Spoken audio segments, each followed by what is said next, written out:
There are certain things that once they become awakened, they can never truly, successfully be put back to sleep. Today is a cautionary tale. It's not one designed to give you fear or apprehension, more like a billboard on the highway, an informational spot to give you a glimpse as to what might lie up ahead. Welcome back to Arkansas Bigfoot, everybody. Great to have you with us here today. Well, let's get started.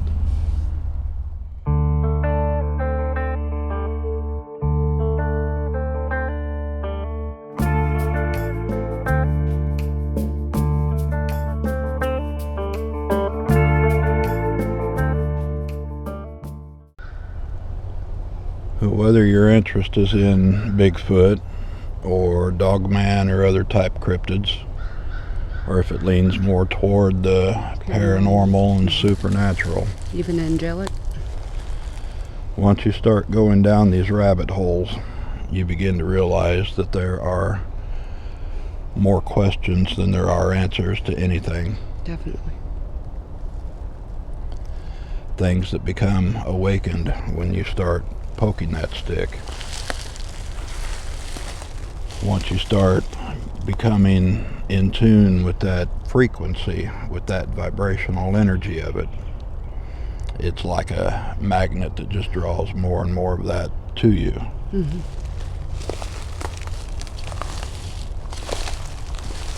And again, it's certainly not about fear, and it's not about now if you pursue dark things, it'll be dark things that find you. But as far as these other energies, they're matching up with whatever your vibration is. You know, like a lot of you, when we started this, it was out of the curiosity of just the Bigfoot. That's the only thought we had on our mind after all of this started. And as it evolved, we realized that there were so many other things that were at play. Yeah. So many other things that were involved that it was beyond just Sasquatch. It was beyond just a simple, let's walk through the woods and look for footprints or try to find any indications. Well, the truth is you can't explore the interdimensional aspects of Sasquatch, for example, without becoming exposed to some degree, other parts of interdimensionality. Is that a word? You know, we assume that time is linear, that our time and reality is a straight line that goes from point A to point B with a panoramic picture ahead of us, that once we get over a little hill or a little hump, it just opens up and we can see the clear view. And that is definitely not the case. Time is a series of choices that creates its own reality based on the choices that we make. Mm-hmm. Whenever you've experienced, like Deja vu, for instance, that's the universe bringing you to a crossroads, bringing you to a point where you've made a decision one way or another about something, and it's giving you a minuscule glimpse as to what the outcome would be for one particular choice, and giving you the opportunity to choose something different. Mm-hmm. Everything is a perpetual, constant evolution of choices and realities. And what you come into tune and into focus with just brings that much more of that back to you. You begin to kind of realize just how vast you are, and albeit things like reincarnation still have to be proven. You know, some ancient belief systems truly teach that infinite factor of the soul, and then it's all about accumulating points of consciousness, points of perspective, points of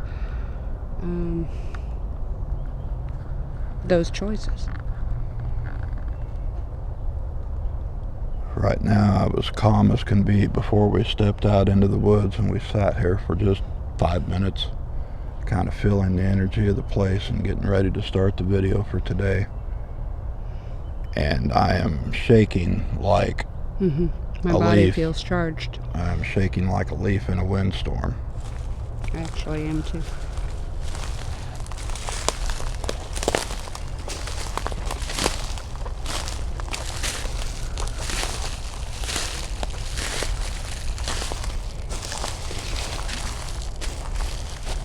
But you come into exposure of a lot of things between the Sasquatch energies and their abilities, between the elemental energies and their abilities, things that exist beyond the veil. And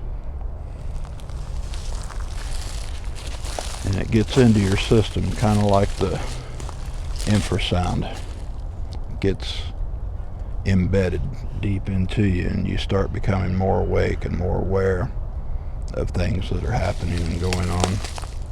I kind of equate it to, for those of you that have gotten a B12 shot and how energized you feel. When you're ready for another shot, you start noticing the difference in your energy. You start noticing your productivity. And in a lot of ways, these energies are very similar in the way they present themselves. In that you can tell after you work with them for a while when they're near, how they're communicating with you, how nature is communicating with you. It goes way beyond the people. Yes, some of the things that have become more and more consistent and prevalent, I've managed to catch a few little glimpses of it on video, but things like the orbs are all over the place. The other night we were sitting out in the backyard and started seeing some look like tubular things flying through the air, and got the camera and recorded just a little bit of it and caught just a brief moment of some orbs, and caught that thing, and it's cylindrical in shape. I'm not exactly sure What it is. We've seen the round or the diamond-shaped orbs on several occasions, and that's not surprising to us anymore. This other one is a new thing. I've got an image of it to show you.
But what happens is, as you become more and more aware, things like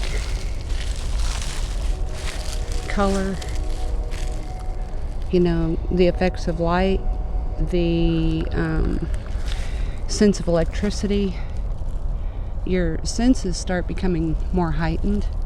You become more aware of how do you say this? How things are resonating with you differently. The color of an orb is just as important as the shape of the orb. You also start exploring the ideas of sacred geometry and how that affects us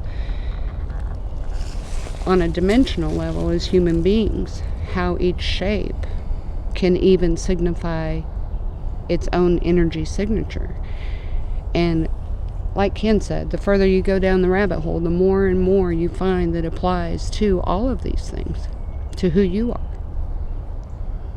So the cautionary statement would be prepared. Yeah, don't go down the hole unless you're ready. What is seen cannot be unseen. What has been felt or experienced cannot be unfelt. These are things that will stick with you for always.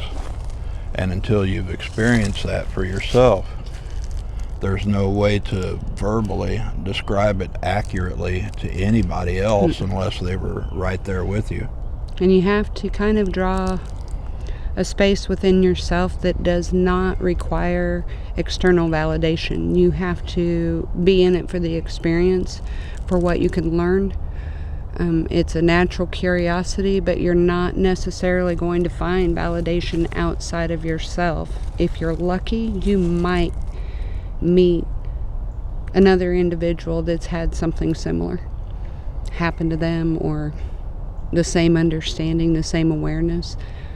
But you have got to trust yourself, and you have to really resonate out of the highest vibration possible within you to approach all of this with the open-mindedness of a child, but the true heart that doesn't try to judge it in a fearful way. Yeah. That's the biggest thing, looking at all of it and approaching all of it with an open mind. It's observation. We like to put everything in a nice, convenient box that we can explain or that we can dissect or, show to other people with explanation, and it's never that easy with this type of stuff. No. Ever is it that easy. And it's really not meant to be in the box exactly that we have gained our own perimeters in as people,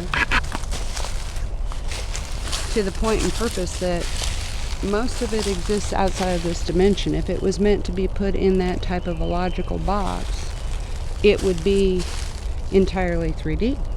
We would already have encyclopedias explaining every step of it. And that's a gift. Yeah, that's a gift that was given to man to process his environment. Logic has a purpose, but it's not necessarily when you're dealing with things of other dimension. Which brings us back to the deja vu that I mentioned earlier. When that experience happens and you've caught that glimpse of something that you at the time might perceive as something you already saw, something you've already experienced, place you've already been, that is already a reality somewhere else. Now it's your choice, standing at whatever crossroad in the trail, to choose for that direction or choose for a different direction. That's your little indicator. It's not good, it's not bad, it's not anything. It's just a signpost. It's just a timestamp saying, okay, we're at this juncture in the road. And sometimes you'll hit that place and it just feels like home. Well, maybe in that open-mindedness, experientially, it was home. In a different experience, it was. It gives you an opportunity to visit that energy and say, what was it? What is it? We brought the treats and stuff out here for these guys today. We're kind of poking at the very edge of, what do you call that back there? It just kind of drops down back into that lowland. It's exceptionally woodsy. But beyond this point, probably another 120, 130 yards out ahead of me is where that drops down into, it's a bog, a marsh, a swampy area when there's a lot of water and rain. A lot of heavy pine, a lot of heavy... And the energy back here is just absolutely supercharged. And we just had summer solstice. It's the bringing in of a new season. I feel like the people are very in tune with season. And we've noticed their activity levels changing with that. Not one better than another.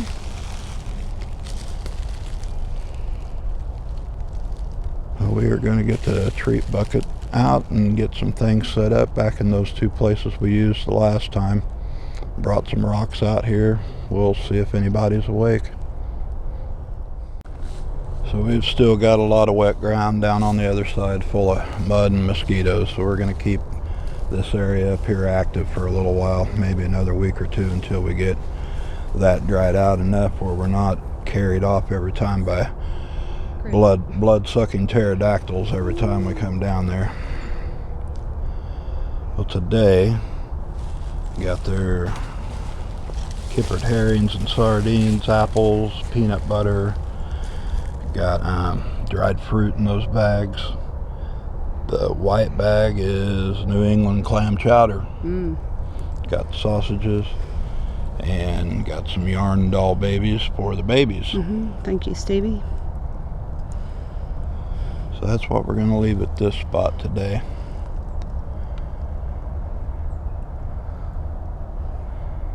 Well, let's get on to the other one, get that set up, and we'll bang on these new rocks and see if anybody's awake. Works. Well, we're packing a little light today. Just brought partial amount out here, but that's all right. We were just out here a couple days ago and left some stuff without the camera.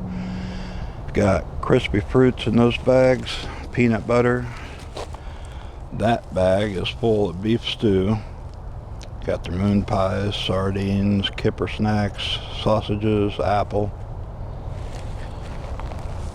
And got a couple rocks over here that I'm gonna bang on and see if anybody's awake. I'll tell you what, let me get some of my heft behind it and let me clack on them today. All right.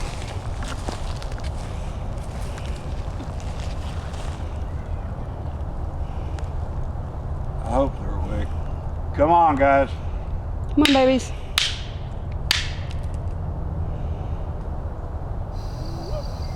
Well, there. But it didn't sound like Junior. Maybe took? That more took. Maybe.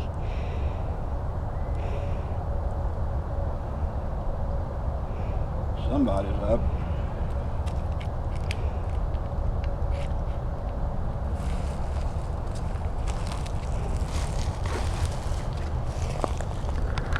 I was just watching to see if I saw anything. No, it was way back there over that. Oh no, I thought I heard something snap over here almost. Same. A little far out though to tell. Okay. Well, that was, I think that had to have been Martuk. I don't think it was Lily. Chuck's been vocalizing a little more, so maybe he's practicing. Alright guys, well, the point of the matter being from the earlier conversation is be prepared for just any kind of crazy thing that you encounter.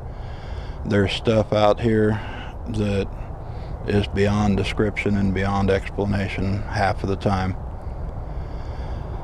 What is seen cannot be unseen. And sometimes things that have become awakened can never be put back to sleep.